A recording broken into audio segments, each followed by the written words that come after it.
Баршаға ассалаумалейкум. Эксперименттер жалғасады. Биогумусқа егілген мандарин дәндері 99%, 100% өніп шықты.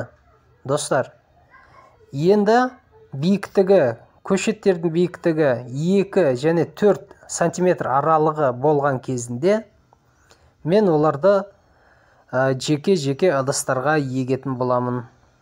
Одноразовый стакандарға биогумус салып, осы мандарин көшеттерін отырғызып жатырмын.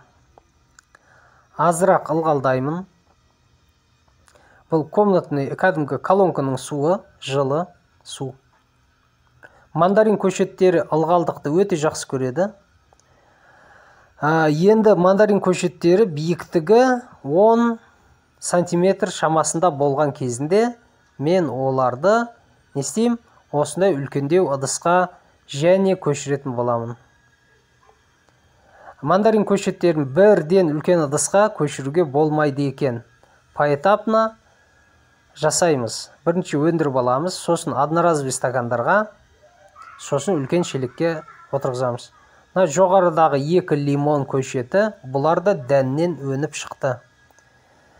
Биогумусқа не сасаң да барлығы өніп шығады екен. Қарап отырсаңыздар, барлығын көшіріп егіп шықтым. Нәтижесін келесі видеоларда келешекте көретін боламыз. Мына контейнерларға не істеймін?